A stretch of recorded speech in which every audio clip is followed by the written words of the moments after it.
하나님 말씀 구약 성경 열왕기하 6장 13절부터 19절까지입니다. 구약 성경 570쪽 열왕기하 6장 13절부터 19절까지입니다.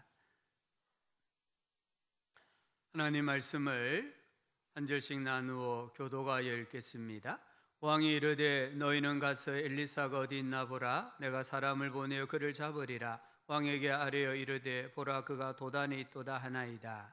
왕이 이에 말과 병거와 많은 군사를 보내매 그들이 밤에 가서 그 성읍을 에워쌌더라. 하나님의 사람의 사환이 일찍이 일어나서 나가보니 군사와 말과 병거가 성읍을 에워쌌는지라. 그의 사환이 엘리사에게 말하되 내 주여 우리가 어찌하리까 하니 대답하되 두려워하지 말라. 우리와 함께한 자가 그들과 함께한 자보다 많으니라.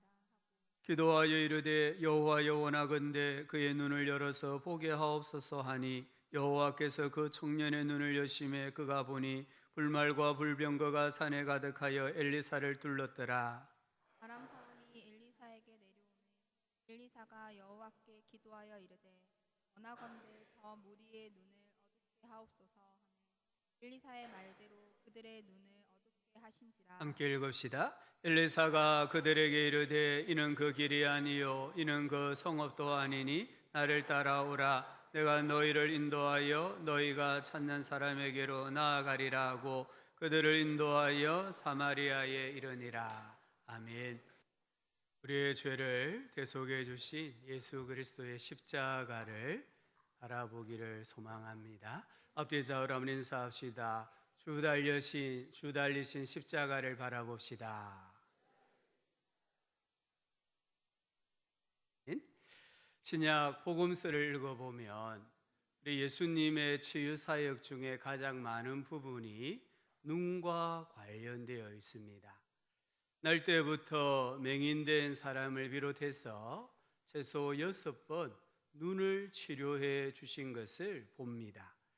이것은 눈의 중요성을 보여줍니다. 히브리어로 눈은 아인이라는 단어입니다. 뜻은 샘, 원천입니다. 눈은 우리 생각과 경험의 샘이요 원천입니다. 또한 이 눈은 아름다움과 소망과 정신적 힘을 상징합니다. 그래서 고대의 전쟁에서 승리한 장수는 패전한 장수의 두 눈을 뽑았습니다. 블레셋이 이스라엘과 전쟁에서 승리했을 때 삼손의 두 눈을 뽑습니다. 바빌론의 느부갓네살 왕이 유다를 침공하고 유다의 왕 시드기야의 두 눈을 뽑습니다. 왜 그럴까요? 그 사람에게서 아름다움, 소망, 희망, 정신적인 힘을 빼앗는다라는 그런 의미가 있었습니다. 눈은 참 중요합니다. 우리 눈보다 더 중요한 것은 시력입니다.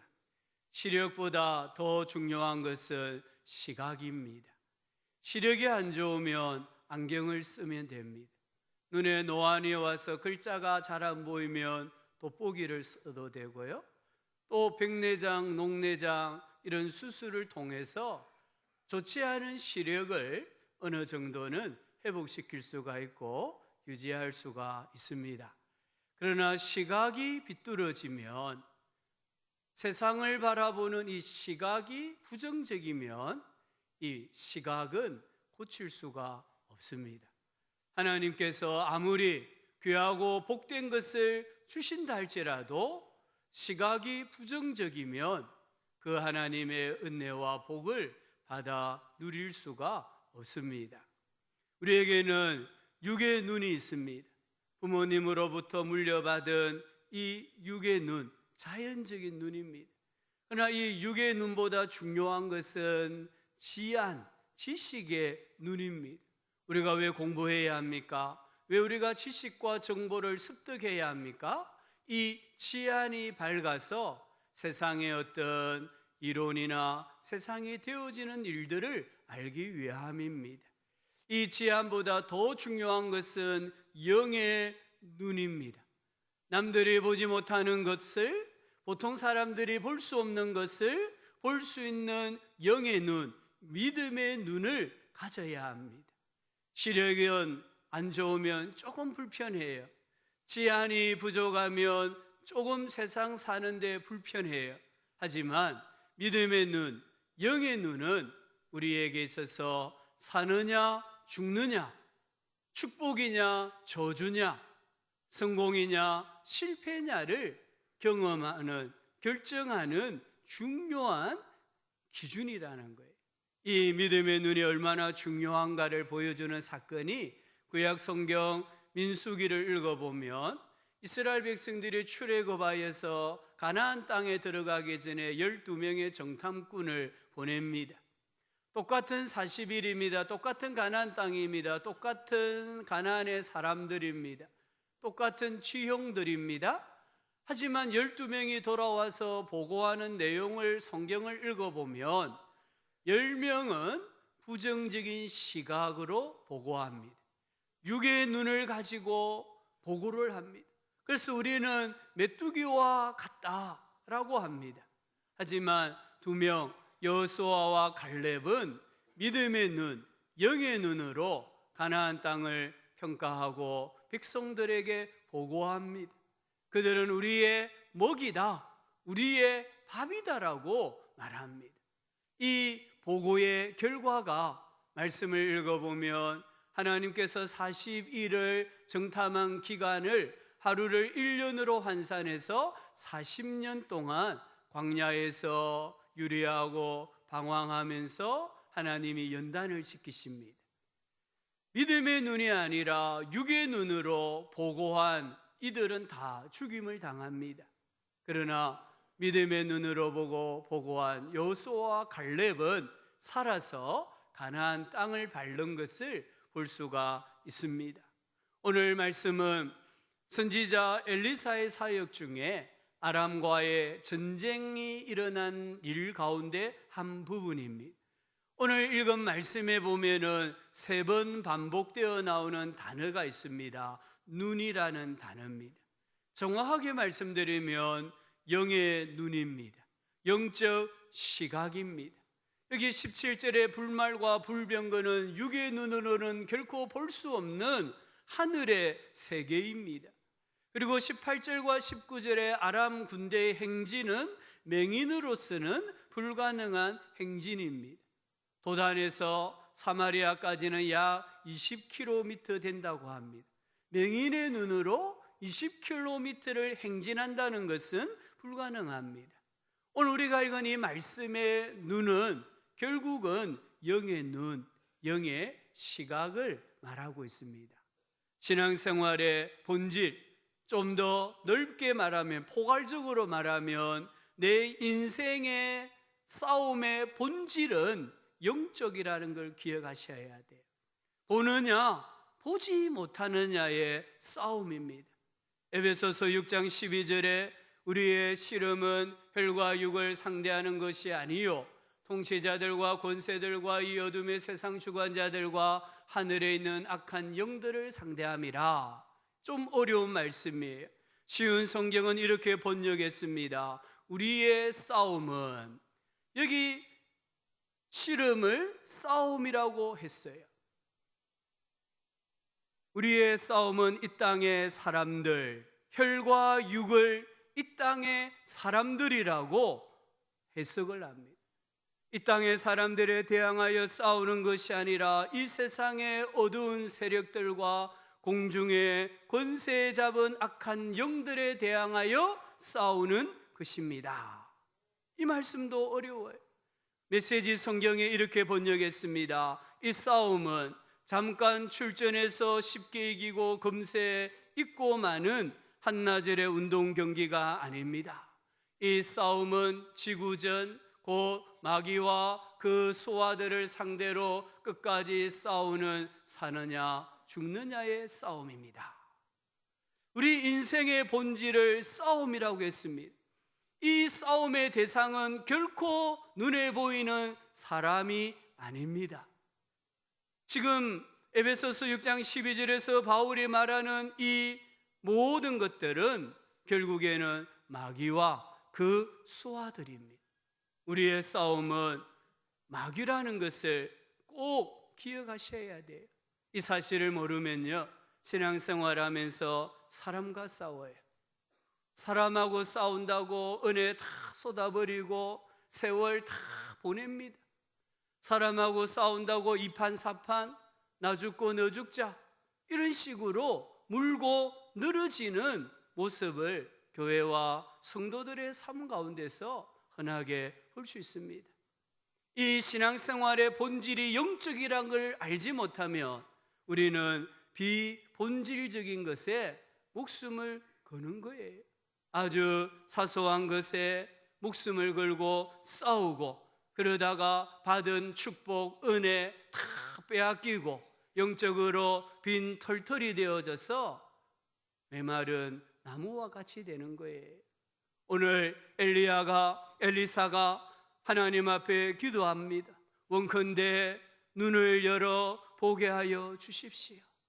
우리가 정말 신앙생활을 잘 하려면 우리 인생의 이 좁은 길에 들어섰는데 끝까지 완주하려고 하면 엘리사처럼 주여 내 눈을 열어 주시옵소서 하나님께 기도해야 합니다.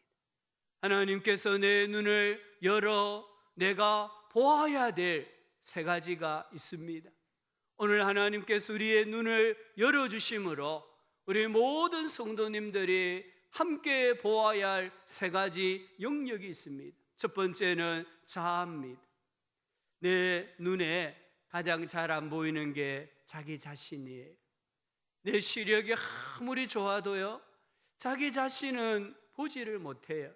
그런데 눈을 감고 있어도요, 다른 사람의 잘못은 보여요. 허물은 보여요. 그래서 비난하고 비판하고 험담하고 뒷담화하는 우리의 못난 자아를 보는 거예요. 하나님 말씀을 들어도 내가 아니라 이 말씀은 저 사람이 들어야 되는데 회개 기도를 해도 내가 회개하며 기도해야 되는데 저 사람이 회개하며 기도해야 되는데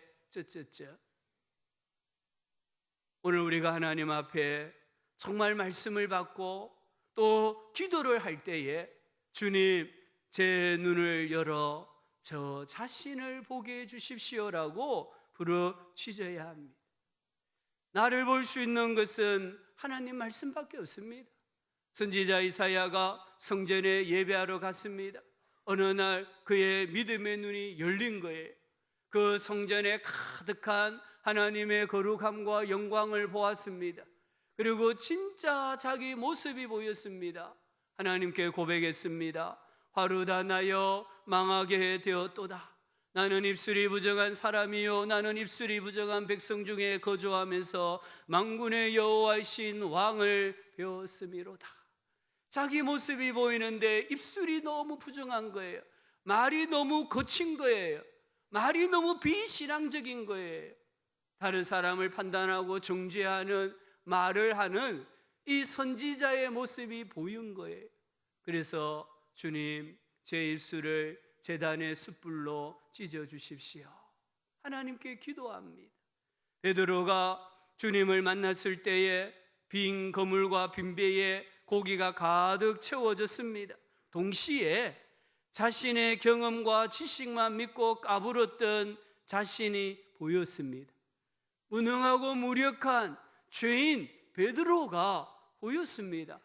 그래서 주님 앞에 무릎 꿇고 고백합니다. 주여 나를 떠나소서 나는 죄인입니다. 주님을 통해 자기를 보니까 죄인인 게 보이는 거예요. 사도 바울은 위대한 세계 선교사입니다. 사도 바울이 위대한 것은 땅끝까지 이르러 복음을 전했기 때문이 아니라 성경을 읽어보면 자기를 성찰하는 눈을 가졌다는 거예요. 바울이 예수님을 만나고 난 뒤에 고린도전서 15장 9절에 이렇게 고백합니다. 나는 사도 중에 지극히 작은 자다. 바울도 부활하신 예수님을 만났어요. 그러나 자기는 사도 중에 가장 작은 자다라고 고백합니다. 디모데전서 1장 15절에 나는 죄인 중에 괴수 죄인이다. 죄인 중에서도 가장 흉악한 죄인이다라고 했습니다. 고린도전서 15장 8절에 나는 만삭되지 못하여 난 자와 같다라고 했습니다. 정상적인 출생이 아니라 뭔가 좀 부족하게 태어난 사람과 같다라고 말합니다. 바울은 이런 사람일까요? 아닙니다. 우리는 역사와 성경을 읽어보면 이 세상의 어느 누구보다 인간적인 조건을 완벽하게 갖춘 사람이 사도 바울이라는 걸 알 수가 있어요. 바울은 혈통적으로나 종교적으로나 학문적으로나 열심으로나 완전한 사람이었습니다. 어느 누구도 바울에게서 허점을 찾을 수 없을 정도로 완벽한 사람이었습니다. 그래서 그는 예수님을 만나기 전에 까불었습니다. 율법의 선생노로 됐습니다. 자기가 가진 것으로 다른 사람을 판단하고 정죄하고 다른 사람을 억울하게 옥살이시키는 그런 죄를 범했습니다. 그런데 그걸 몰랐던 거예요. 자기 모습이 안 보였던 거예요. 그런데 부활하신 예수님을 만나니까 자기 모습이 보이는 겁니다. 내가 가진 모든 것들이 아무 쓸모없는 쓰레기에 불과하다는 것을 본 거예요. 자신이 죄인 중에 괴수임을 본 거예요. 그래서 주님을 위해서 일생을 헌신하는 것을 볼 수가 있습니다. 어제 다니엘 기도회 이틀째 날 강사가 아프리카에서 선교하는 박상원 선교사님이셨어요. 이분의 간증에 이런 말씀이 있었습니다. 자기는 선교사 부인이었지만 가난이 너무 싫어서 또 이 말씀을 들으니까 너무너무 가난해요. 가난이 너무 싫어서 선교지에 나가 있지만 불평하고 원망하고 그러던 중에 황달과 말라리아 병에 걸렸습니다. 죽을 지경에 이르렀습니다. 그때까지 예수님을 만난 체험이 없었습니다. 그 고통 중에서 울며 기도하는데 주님이 찾아오셨대요. 사랑하는 내 딸아. 이 음성이 들리더래요. 처음 듣는 음성이었대요. 그래서 무릎을 꿇고 하나님 아버지라고 했대요. 그러니까 하나님께서 다시 사랑하는 내 딸아 부르시면서 말씀하시더래요. 하나님이 나를 사랑하시고 하나님이 나를 아프리카로 불렀고 사랑한다고 하시면서 너가 거듭나야 하겠다라고 하시더래요. 이분은 예수 믿는 분이에요. 선교사 부인이에요. 그런데 주님이 말씀하시기를 너가 거듭나야 되겠다. 그러면서 자기 모습을 환한 불빛 가운데 보여주시더래요. 그동안 얼마나 많은 잘못을 행하였는지를 보여주시더래요. 원주민 성도들을 위해서 밥을 지었을 때 배고파하는 아들에게 주기 위해 밥을 따로 떠서 감추는 모습을 보여주시더래요. 빵을 원주민 아이들에게는 얇게 썰어주면서 자기 아들을 위해서는 두껍게 썰었던 모습을 주님이 보여주시더래요. 그리고 하나님이 이렇게 말씀하셨습니다. 너는 내 아들을 사랑해서 여러 잘못을 저질렀지만 나는 너를 사랑해서 내 아들을 십자가에 못 박았다. 그리고 이 선교사님이 밤새 하나님 앞에 눈물 콧물 흘리면서 회개 기도를 했대요. 새벽이 되었습니다. 이제 새벽 기도 가기 위해서 나서는 남편을 보고는 남편의 발 사이에 머리를 묶고 울며 남편에게 용서를 구했대요. 내가 그동안 너무 불평하고 원망한 거, 이 아프리카에 나를 데리고 온 것에 대해서 용서를 구했대요. 그때에 이분이 이렇게 고백합니다. 나는 그로부터 거듭나고 완전히 달라졌다. 환경은 그대로였지만 내가 달라진 것이었다. 주님을 통해서 자기의 진짜 모습을 보았을 때에 뭐라고 말합니까? 거듭났다고 했습니다. 나는 완전히 달라졌다고 했습니다.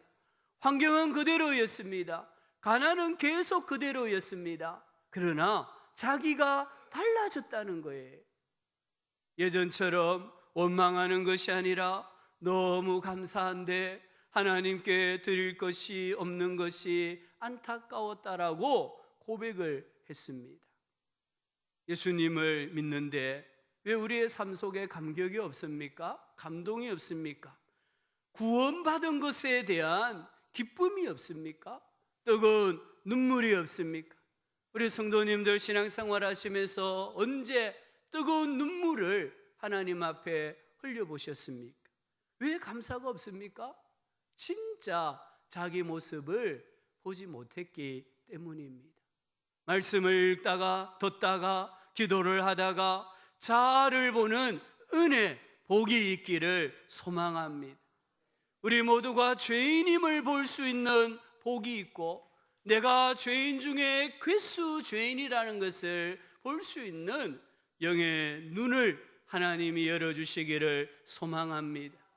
에베소서 2장 1절에 그는 허물과 죄로 죽었던 너희를 살리셨도다.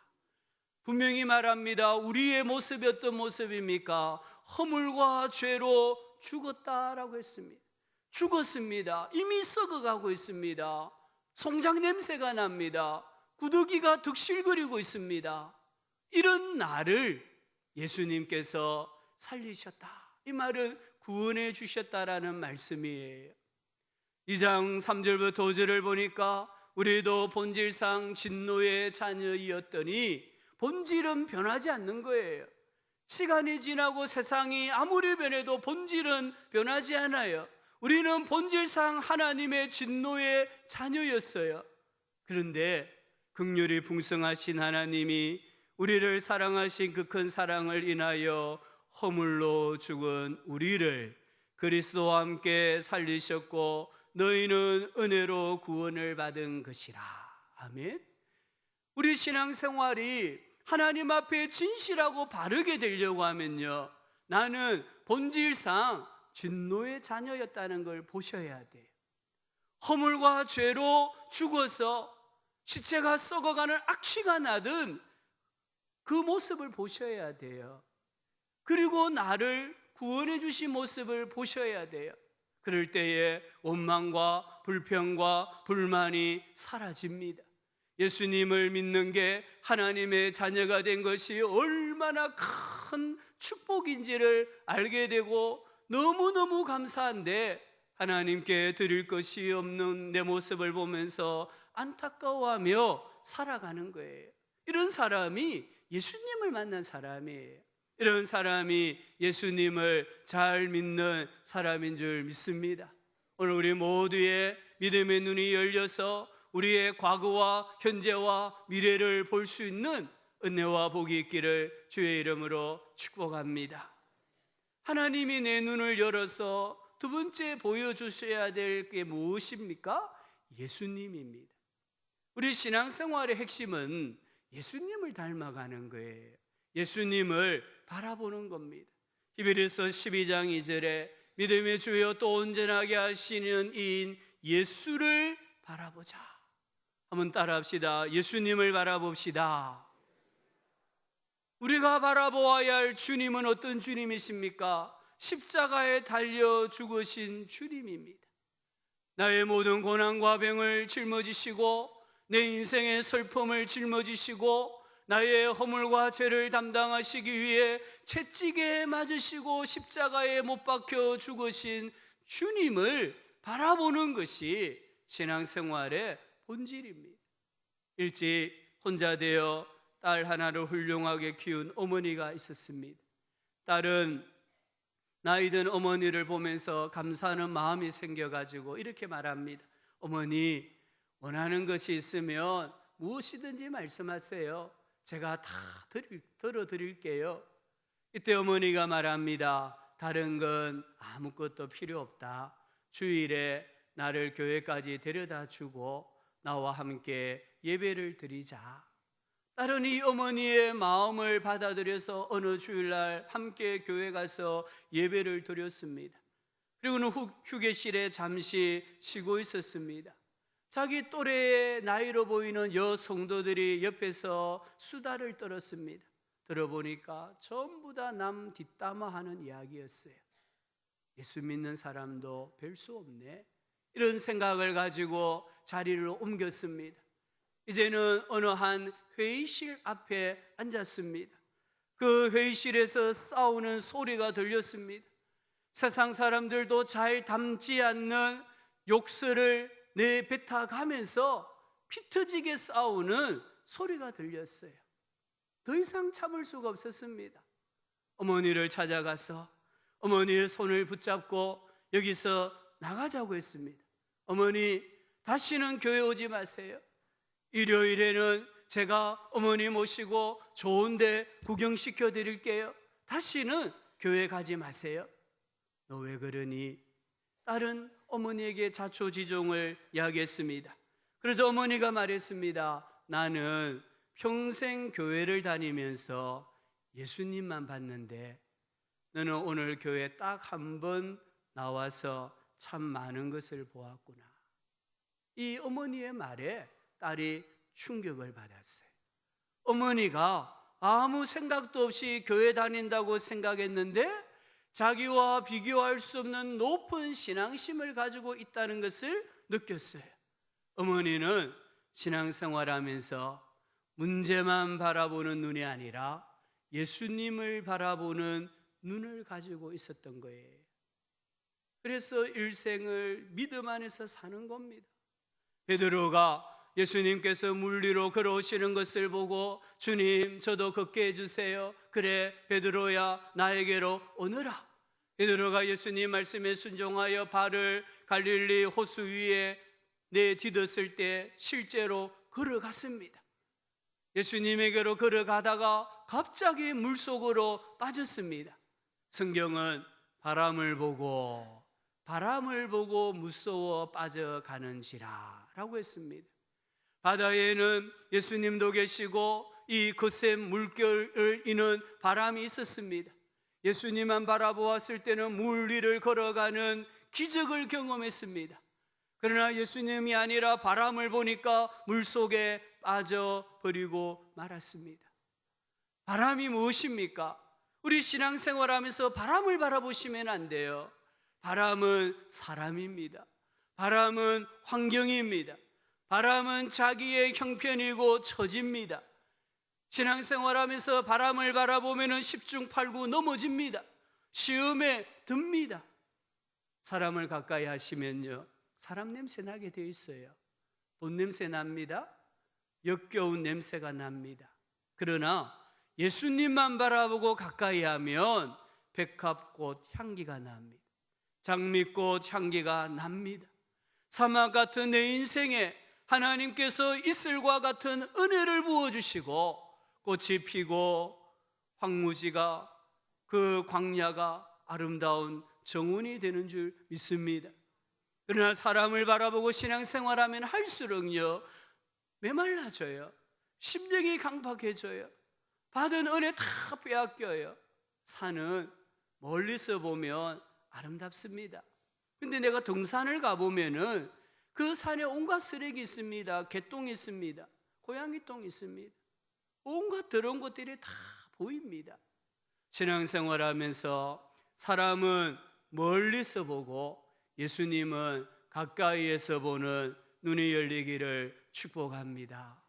예수님, 어떤 예수님이십니까? 심판하시는 예수님이십니다. 사도 요한이 예수님을 보았습니다. 그 예수님의 형상을 요한계시록 1장에 기록했습니다. 거기에 예수님의 눈을 표현하기를 그의 눈은 불꽃 같고 라고 했습니다. 예수님의 눈은 불꽃 같은 눈이십니다.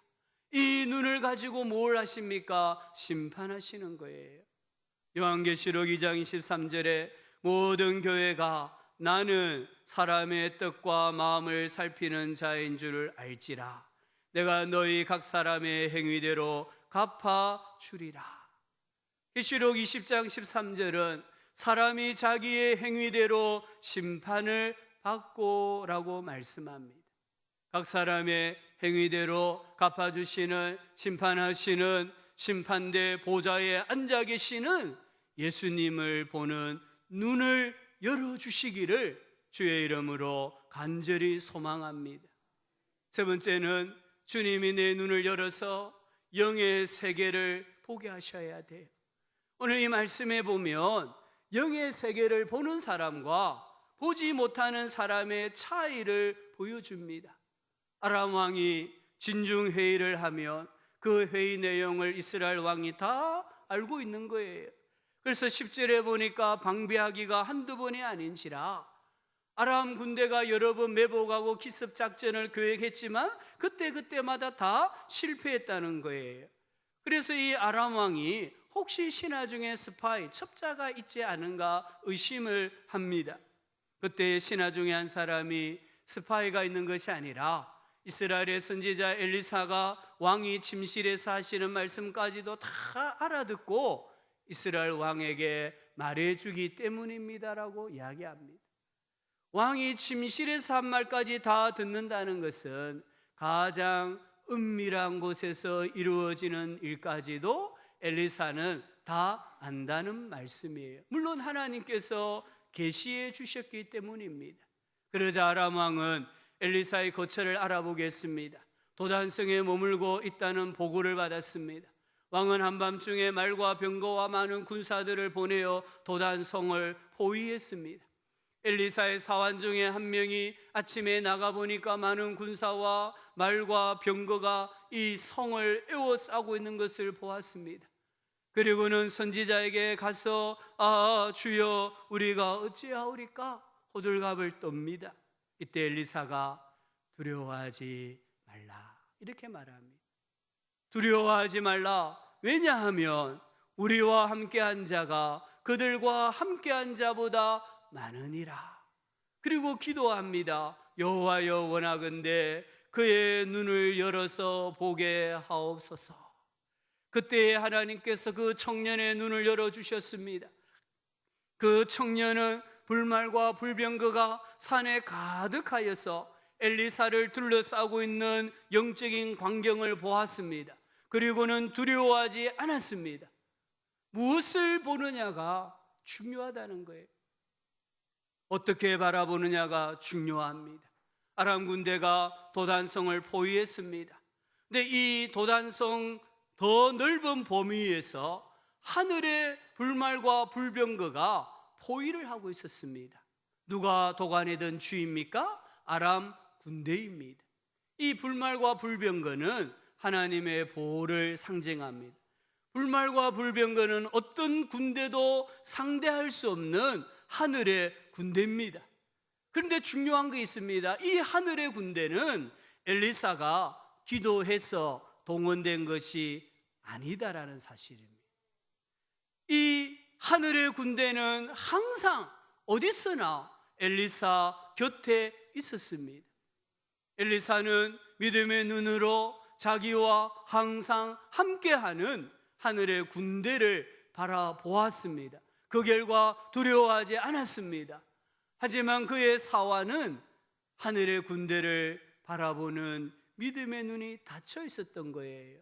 그 결과 두려움에 사로잡혔습니다. 지금도 하나님께서 자기 백성을 능력으로 보호하고 계시는 줄 믿습니다. 그 어떤 세력도 나를, 성도들을 하나님의 손에서 빼앗을 수 없다는 것을 믿으시기를 바랍니다. 로마서 8장 38절 39절에 사도 바울이 이렇게 고백합니다. 우리 같이 한번 읽어봅시다. 내가 확신하노니 사망이나 생명이나 천사들이나 권세자들이나 현재일이나 장래일이나 능력이나 높음이나 기쁨이나 다른 어떤 피조물이라도 우리를 우리 주 그리스도 예수 안에 있는 하나님의 사랑에서 끊을 수 없으리라. 아멘. 우리 성도님들 인생을 살아가면서 이 확신을 가지셔야 돼요. 하늘과 땅과 땅 아래에 있는 그 어떤 것이라 할지라도 나를 우리 주 그리스도 예수 안에 있는 하나님의 사랑에서 끊을 수 없다. 이 확신을 가지고 살면 우리 인생이 늘 승리하고 행복하게 살아갈 수 있습니다. 이 일이 어떻게 가능합니까? 베드로전서 1장 5절입니다. 우리 말씀도 같이 읽어봅시다. 너희는 말세에 나타내기로 예비하신 구원을 얻기 위하여 믿음으로 말미암아 하나님의 능력으로 보호하심을 받았느니라. 아멘. 한번 따라합시다. 믿음으로 말미암아. 이 믿음은 어떤 믿음입니까? 임마누엘입니다. 나와 함께 하시는 하나님이라는 믿음이 있으면 우리는 지금도 어디서든지 하나님의 능력으로 보호하심을 받는 줄 믿습니다. 우리 성도님들 기도를 바꾸셔야 돼요. 주님, 나와 함께 동행해 주세요. 이런 기도하면 안 돼요. 왜요? 주님은 늘 나와 함께 동행해 주세요. 그럼 어떻게 기도해야 됩니까? 주님, 오늘 제가 살아갑니다. 주님이 나와 함께 하심을 체험하게 해주세요. 주님이 나와 함께 하고 계심을 내가 느끼게 하여 주시고 간증하게 하여 주세요라고 기도를 바꾸셔야 하는 거예요. 그럴 때에 내가 사는 곳이 그 어디든지 간에 내가 나이가 많든 나이가 적든 내 인생은 천국이 되는 줄 믿습니다. 박상훈 선교사님 이야기 조금 더 해볼게요. 이분은 불신 가정에서 태어나고 자랐어요. 남편도 불신자였습니다. 근데 이 남편이 독일의 국비 장학생으로 유학을 갔대요. 그곳에서 예수님을 만나고요, 그곳에서 신학교를 나오고 또 영어를 공부하기 위해서 영국에 가서 신학을 공부했대요. 그런데 어느 날 이 남편에게서 편지가 왔대요.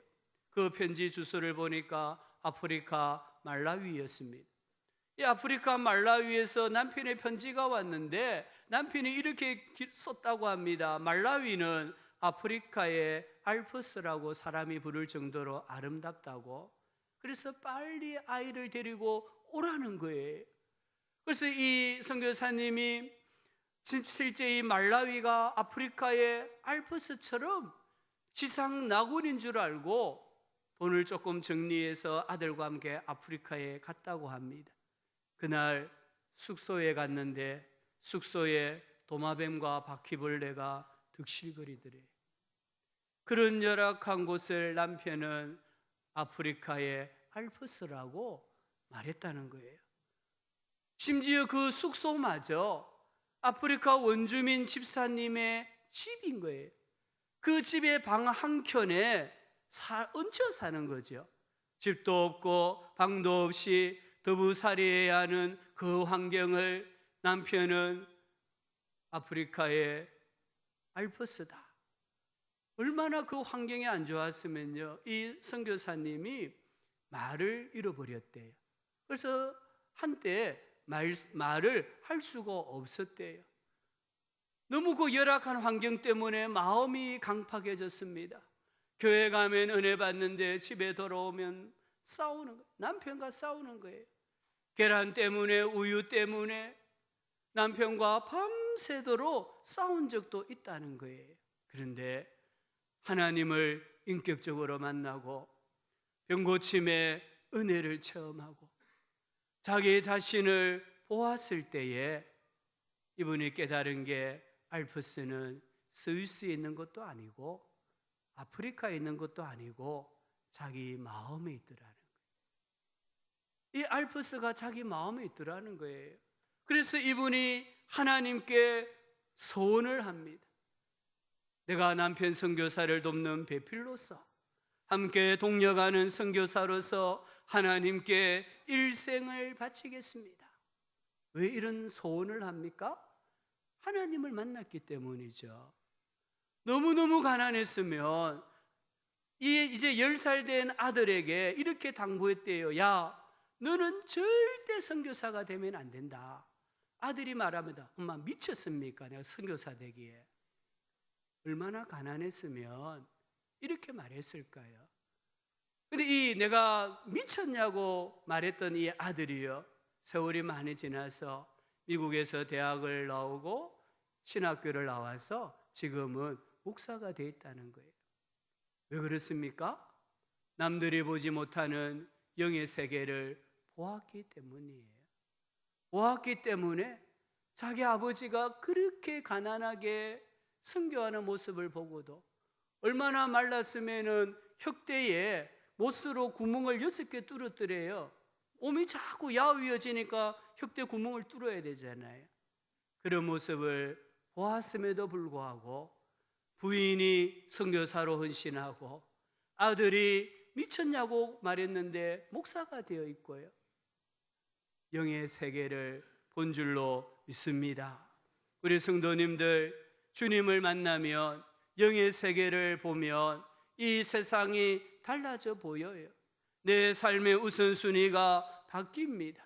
우리 모든 성도님들이 살아계신 하나님을 인격적으로 만나고 천국과 지옥을 보고 영의 세계를 보는 눈이 열릴 수 있기를 예수님의 이름으로 축복합니다. 영의 세계를 보는 눈이 열리면 두려움을 극복할 수 있습니다. 염려해야 할 상황에서 염려하지 않습니다. 고난 중에 인내할 수 있습니다. 인생을 잘 마무리할 수 있습니다. 오늘 17절에 보게 하옵소서, 이 말씀은 한 번 보게가 아닙니다. 이 사환이 죽을 때까지 보게 해달라는 거예요. 계속적인 의미예요. 우리가 계속해서 눈을 열어서 자기 자신을 보고 주님을 보고 영의 세계를 보려고 하면 하나님 말씀을 사모해야 됩니다. 믿음의 비밀을 지켜야 합니다. 기도해야 합니다. 눈물을 흘려야 합니다. 우리 마음에 온갖 세상의 때가 묻어 있잖아요. 육신의 정욕과 안목의 정욕과 이생의 자랑이라는 때가 묻어 있잖아요. 이 때를 벗겨내려고 하면 하나님 앞에 울어야 되는 거예요. 영적인 눈물을 흘리셔야 되는 거예요. 그러면 마음이 깨끗해집니다. 그때에 비로소 하나님이 보입니다. 천국을 사모하셔야 합니다. 우리 성도님들, 인생살이가 두려우십니까? 불안하십니까? 염려가 있습니까? 이 시대가 너무나 암울합니다. 인생의 역경을 만났을 때에 우리가 할 수 있는 일은 예수님을 바라보는 일인 줄 믿습니다. 위의 것을 바라보고 위의 것을 생각할 때에 우리의 이 암울한 시대적인 고난이나 인생의 역경을 능히 이겨내게 되는 줄 믿습니다. 시편 42편 5절 말씀, 42편 5절 말씀을 우리 같이 한번 읽고 기도했으면 좋겠습니다. 다 함께 읽읍시다. 내 영혼아, 내가 어찌하여 낙심하며 어찌하여 내 속에서 불안해하는가? 너는 하나님께 소망을 두라. 그가 나타나 도우심으로 말미암아 내가 여전히 찬송하리로다. 아멘. 낙심이 되고 불안할 때에 너는 하나님께 소망을 두라. 한번 따라합시다. 하나님께 소망을 두라. 하나님께 소망을 둘 때 여전히 낙심이 되고 여전히 불안하지만 찬송하는, 기뻐하는, 즐거워하는 삶으로 살아가게 되는 줄 믿습니다. 우리 성도님들, 정말 영의 눈이 열리기를 기도하시고요, 믿음의 눈이 열려서 나를 좀 바라보고, 그리고 우리 주님을 바라보고 천국과 지옥도 바라보고요, 영의 세계를 볼 수 있는 그런 놀라운 신령한 은혜와 복이 우리 모두에게 임하기를 주의 이름으로 축원합니다.